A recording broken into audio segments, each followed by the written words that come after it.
Hello बच्चों, a very good afternoon to all of you.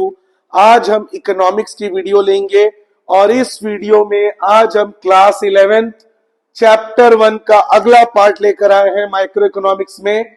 ये topics आज हम डिस्कस करेंगे। Shift in PPC, rotation in PPC, क्या पीपीसी कन्वेक्स या स्ट्रेट लाइन हो सकता है, अटेनेबल पीपीसी, अनअटेनेबल पीपीसी और इंक्रीजिंग एमओसी। आज हम इन टॉपिक्स के बारे में डिस्कस करेंगे। सबसे पहले मैं आपको बता दूं, पीपीसी यानी प्रोडक्शन पॉसिबिलिटी कर्व, अगर आपने इसके बारे में नहीं देखा है तो इसके पहले की जो वीडियो है उसको जरूर देखें। उसमें मैंने डिटेल में बताया है कि प्रोडक्शन पॉसिबिलिटी कर्व क्या होता है।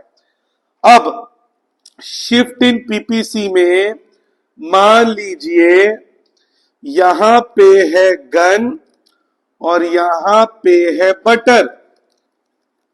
गन आपका वॉर गुड है और बटर आपका कंज्यूमर गुड है। मान लीजिए इनिशियल स्टेज में गन 1000 गन प्रोड्यूस हो रही थी, 1000 गन्स प्रोड्यूस हो रहा था और बटर 500 क्विंटल प्रोड्यूस हो रहा था। अब रिसोर्सेज बढ़ गई, गन के वर्कर्स भी बढ़ गए, बटर के वर्कर्स भी बढ़ गए, कंपनी के पास पैसा भी अच्छा खासा आ गया, या देश का जीडीपी लगातार आगे बढ़ रहा है, देश में रिसोर्सेज बढ़ रहे हैं, तो गन और बटर दोनों का ही प्रोडक्शन अगर बढ़ जाए, मान लीजिए गन 1000 से हो गया 3000 और बटर 500 से हो गया 1500, दोनों का ही प्रोडक्शन बढ़ गया। ये बटर हो गया राइटवर्ड शिफ्ट, राइट की ओर जा रहा है, गन ऊपर की ओर जा रहा है अपवर्ड शिफ्ट, मतलब दोनों में चेंज हो रहा है। गन में भी चेंज हुआ प्रोडक्शन, बटर में भी चेंज हुआ, दोनों का प्रोडक्शन इंक्रीज हो गया, दोनों क्वांटिटीज बढ़ गए। ये एक्स एक्सिस और ये वाई एक्सिस, जो भी चेंज हुआ ये दोनों में हो रहा है, गन में भी हो रहा है एज वेल एज बटर में भी हो रहा है। तो इसको क्या बोलेंगे? Shift in PPC. और ये राइटवर्ड शिफ्ट और अपवर्ड शिफ्ट, क्योंकि दोनों का प्रोडक्शन इंक्रीज हो रहा है। अब इसी में हम फिर से शिफ्ट को देखेंगे, लेकिन तब जब दोनों का प्रोडक्शन डिक्रीज हो जाए।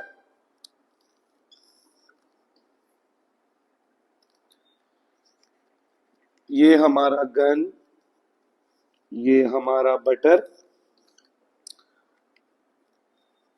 1000 और ये 5।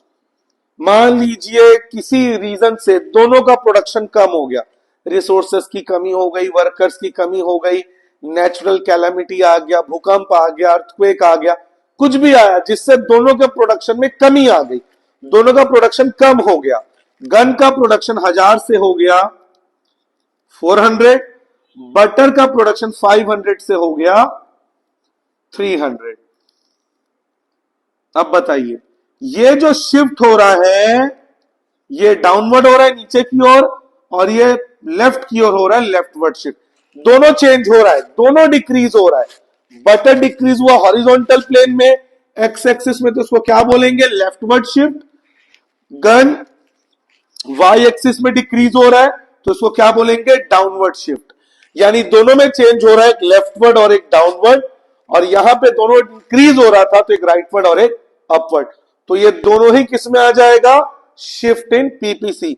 जब दोनों क्वांटिटी में चेंज होगा उसे क्या बोलेंगे? शिफ्ट। आप इसका स्क्रीनशॉट ले लीजिए। अब हम देखेंगे रोटेशन इन पीपीसी।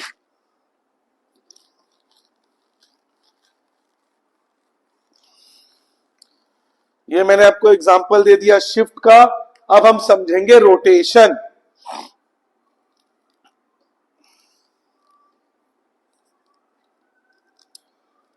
आप कोई भी गुड्स का एग्जांपल ले सकते हैं, जैसे मैं गन बटर ले रहा हूं, आप जैम और मिसाइल ले सकते हैं, या बटर और कोकोनट ऑयल ले सकते हैं, मतलब दो गुड्स का कॉम्बिनेशन आपको लेना है। ठीक है,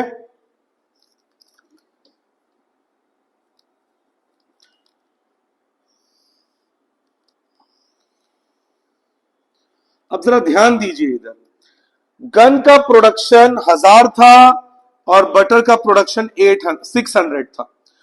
अब अगले केस में गन का प्रोडक्शन वही रह गया 1000 का 1000 में, लेकिन जो बटर है उसका प्रोडक्शन कहां पे चला गया 800 में। मतलब जो वाई एक्सिस है वो कांस्टेंट है, चेंज किस में हुआ एक्स एक्सिस में। इसको क्या कहेंगे रोटेशन। शिफ्ट में दोनों क्वांटिटीज में चेंज हो रहा था, रोटेशन में एक क्वांटिटी कांस्टेंट है, दूसरा क्वांटिटी बढ़ रहा है। इसका उल्टा भी मैं कर सकता हूं। मान लीजिए बटर का प्रोडक्शन कम हो गया, 600 से 400 हो गया, तो ये बैकवर्ड शिफ्ट, ये फॉरवर्ड शिफ्ट। लेकिन जो रोटेशन हो रहा है वो एक में हो रहा है, दोनों में नहीं हो रहा है। गन का प्रोडक्शन वही का वही है। मान लीजिए देश में कोई वॉर नहीं चल रहा है तो गन का प्रोडक्शन उतना ही रख दिया, 1000 पार्ट, 1000 गन्स, 1000 गन्स का प्रोडक्शन चल रहा है। लेकिन बटर का प्रोडक्शन, ठंडी का मौसम है, लोगों ने ज्यादा बटर खाना शुरू किया, बटर का प्रोडक्शन बढ़ गया। गर्मी का मौसम है, लोगों ने बटर खाना कम कर दिया, बटर का प्रोडक्शन कम हो गया। गन का प्रोडक्शन वही का वही है। तो अगर एक क्वांटिटी कांस्टेंट है, दूसरा क्वांटिटी घटेगा या बढ़ेगा, उसको क्या कहेंगे रोटेशन। अब मैं एक्स को कांस्टेंट रखूंगा, वाई को इंक्रीज डिक्रीज करूंगा।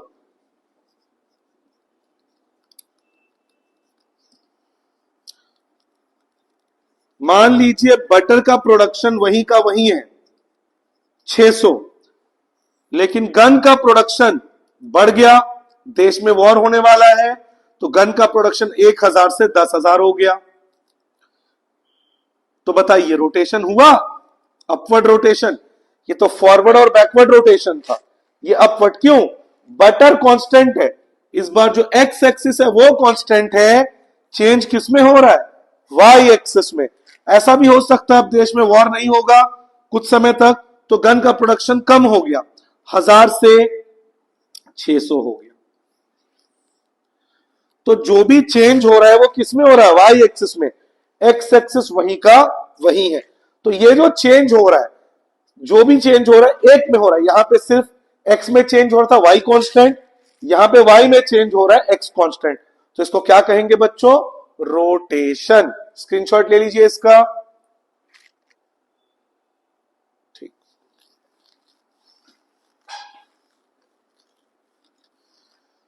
क्या पीपीसी कन्वेक्स या स्ट्रेट लाइन हो सकता है, नेवर। पीपीसी कभी भी स्ट्रेट लाइन या कन्वेक्स लाइन नहीं हो सकता। रीजन इंक्रीजिंग एमओसी, एमओसी के बढ़ने के कारण। क्यों, एक सिंपल एग्जांपल से समझते हैं। एक कंपनी दो गुड्स का प्रोडक्शन कर रही है, मान के चलिए बटर और गन या कोकोनट ऑयल और गन, ठीक है। एक वर्कर पिछले 15 साल से बटर या कोकोनट ऑयल के प्रोडक्शन में लगा हुआ है। अब सडनली गन का प्रोडक्शन बढ़ाने का डिसाइड किया कंपनी ने, तो उस वर्कर को बटर के प्रोडक्शन से कहां डाल देंगे गन के प्रोडक्शन में। तो क्या वो इतना एफिशिएंटली काम कर पाएगा जितना वो बटर के प्रोडक्शन में कर रहा था, नहीं, क्योंकि वो बटर के प्रोडक्शन में एक्सपर्ट था। अब उसको गन के प्रोडक्शन में लेके आएंगे तो जितना लंबे समय तक वो उसमें काम करेगा लॉस उतना बढ़ेगा, एमओसी उतना नुकसान होगा, अपॉर्चुनिटी कॉस्ट उतना इंक्रीज होगा। इसीलिए पीपीसी हमेशा होगा कनकेव लाइन, कभी भी कन्वेक्स या स्ट्रेट नहीं हो सकता। देखते हैं, ये उस दिन भी मैंने आपको बताया था पीपीसी डायग्राम बना के, फिर से आपको एक डायग्राम बना के मैं समझाता हूं। लेकिन डायग्राम से पहले इसको टेबल के फॉर्म में समझते हैं। समझ लीजिए ये आपका बटर, ये आपका गन। अब आपके माइंड में होगा सर क्यों ना बटर से वर्कर ला रहे हैं, क्यों ना दूसरे वर्कर लाए जो गन में एक्सपोर्ट है। लेकिन बच्चों यही तो इकोनॉमिक्स है। इकोनॉमिक्स का मतलब क्या है, रिसोर्सेस की कमी, हमारे पास मैन पावर की कमी है। इसीलिए अगर हमें बटर से गन में शिफ्ट होना है तो हमें बटर के प्रोडक्शन को कम करना पड़ेगा और वहां के वर्कर्स को शिफ्ट करना पड़ेगा गन के प्रोडक्शन में। क्यों, बिकॉज हमारे पास रिसोर्सेस की कमी है। अगर कमी नहीं होती इकोनॉमिक्स पढ़ने की जरूरत ही नहीं थी। यही तो इकोनॉमिक्स है कि we are facing scarcity of resources, man power की हमारे पास कमी है। तो अगर आपको दूसरा कुछ प्रोड्यूस करना है तो जब प्रोड्यूस कर रहे हो उसको आपको सैक्रिफाइस करना पड़ेगा, कम करना पड़ेगा। अब जैसे ये बटर है और ये गन है, ठीक है।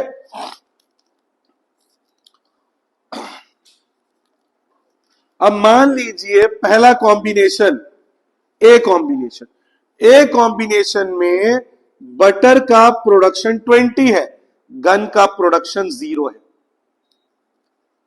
ठीक है, अब हमें बटर के प्रोडक्शन को कम करके गन के प्रोडक्शन को बढ़ाना है।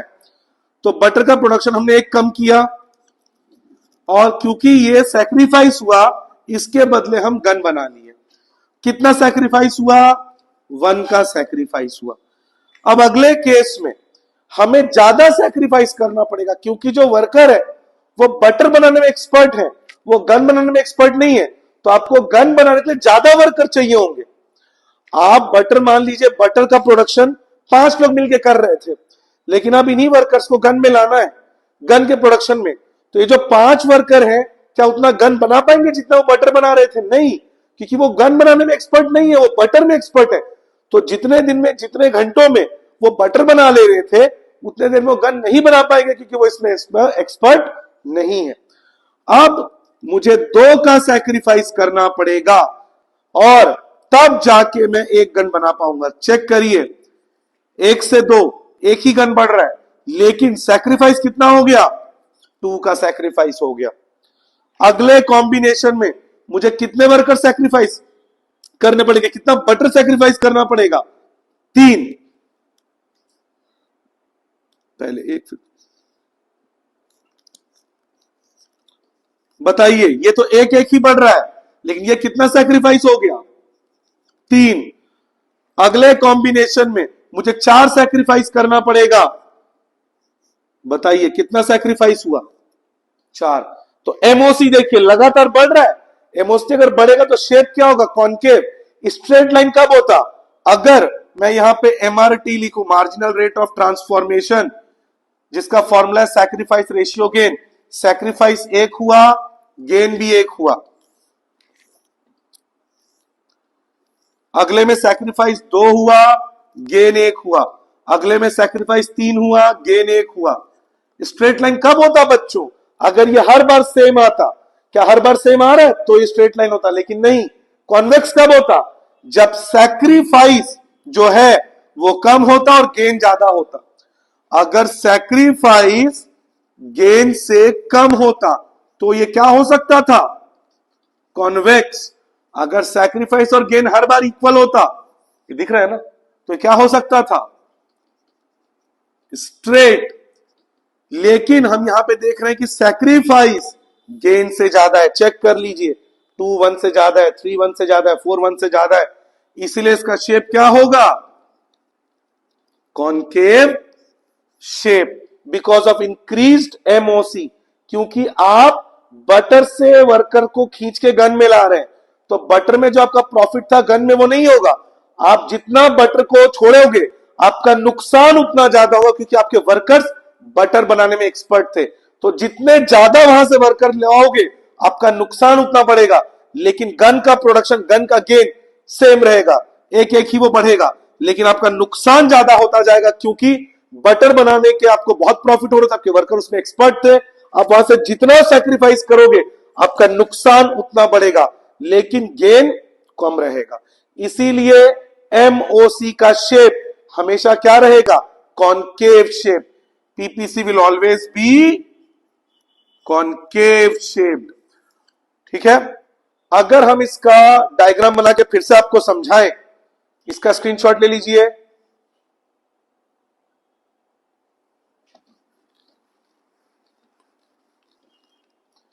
ये दिख रहा है? ये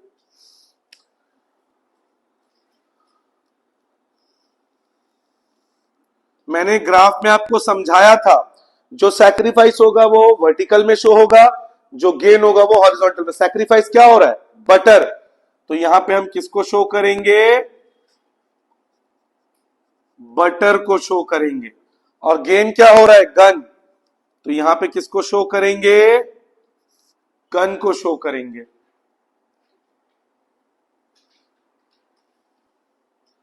चलिए, बटर कहां तक गया है बच्चों? 20 तक। 2 2 का गैप ले लेते हैं। 2 4 6 8 10 12 14 16 18 20। ठीक है, चलिए अब प्लॉट करते हैं।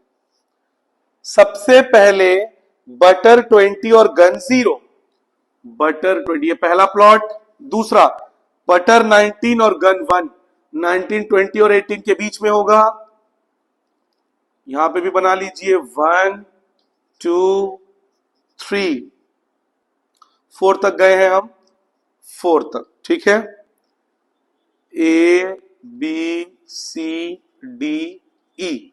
चलिए 19 के साथ 1, 19 के साथ 1, ये दूसरा। अगला 17 के साथ 2, 16 और 18 के बीच में होगा। अगला 14 के साथ 3 और अगला 10 के साथ 4। अब इसका जब आप प्लॉट करेंगे तो आप देखिएगा इसका जो शेप है वो कॉनकेव की तरह बन रहा है। Why? Because of increasing MOC. MOC यानी नुकसान लगातार बढ़ रहा है।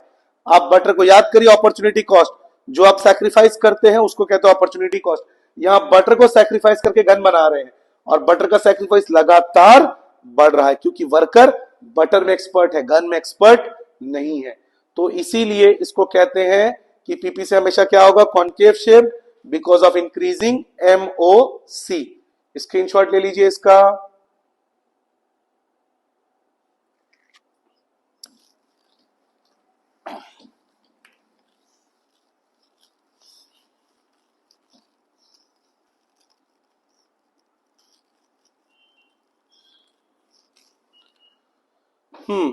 अटेनेबल और अनअटेनेबल पीपीसी, ये क्या होता है बच्चों, ये देख लेते हैं।